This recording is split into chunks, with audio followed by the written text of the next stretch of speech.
বন্ধুরা কেমন আছেন? আজকে আমরা এসেছি ১৩ জানুয়ারি পশ্চিমবঙ্গের আবহাওয়ার আপডেট নিয়ে। আজকের দিনটা শুরু হয়েছে এক অদ্ভুত আবহাওয়ার বার্তা নিয়ে। বঙ্গোপসাগরে একটা নিম্নচাপ তৈরি হয়েছে যা কিছু আশঙ্কা তৈরি করেছে। তবে সেটি এখনো ঘূর্ণিঝড়ের রূপ নেয়নি। তবে সতর্ক থাকতে হবে দক্ষিণবঙ্গের উপকূলবর্তী এলাকাগুলিকে, যেমন দীঘা, মন্দারমণি, সাগরদ্বীপ। বাসের গতিবেগ সেখানে ৩০ থেকে ৪০ কিলোমিটার প্রতি ঘন্টা উঠতে পারে। এদিকে কলকাতা আর তার আশপাশের জেলাগুলি তাপমাত্রা থাকবে ১৭ থেকে ২৬ ডিগ্রি সেলসিয়াসের মধ্যে। সকালবেলা আবছা কুয়াশা সৃষ্টির দিকে অসুবিধা হতে পারে, বিশেষ করে যারা ভোরে বেরোবেন বা তাদের জন্য, যারা গাড়ি নিয়ে ভোরতে বেরোন তাদের জন্য বেশিরভাগ।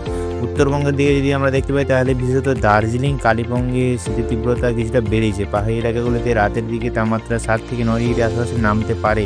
তবে বৃষ্টি বা তুষারপাতের সেরকম কোনো সমস্যা দেখতে পারছি না আপাতত। তবে আসে সবচেয়ে গুরুত্বপূর্ণ বিষয় বাসের গতি। উপকূলবর্তী এলাকায় ঝড়ো হাওয়া থাকার কারণে জেলেদেরকে সমুদ্রে মাছ ধরতে না যাওয়ার নির্দেশ দিচ্ছে আবহাওয়া দপ্তর। যারা সমুদ্রের ধারে বেড়াচ্ছেন তারা দয়া করে সতর্ক থাকুন। এই সময় কী করবেন, কী করবেন না, যা বলছে আবহাওয়া দপ্তর শুনে নিন। যদি আপনাকে ভোরবেলা বেরোতে হয় তাহলে অবশ্যই কুয়াশার জন্য সতর্ক থাকুন। ২, উপকূলীয় এলাকায় যারা বাস করছেন তারা অপ্রয়োজনীয়ভাবে বাইরে যাবেন না।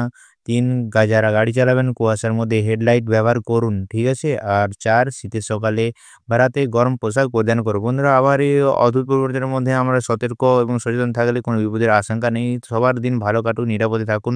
আবার এরকম রোমাঞ্চকর গল্প শুনতে আমাদের দোলাই রিভিউ চ্যানেলকে সাবস্ক্রাইব করুন, সাপোর্ট করুন। ধন্যবাদ। ভালো থাকুন, সুস্থ থাকুন।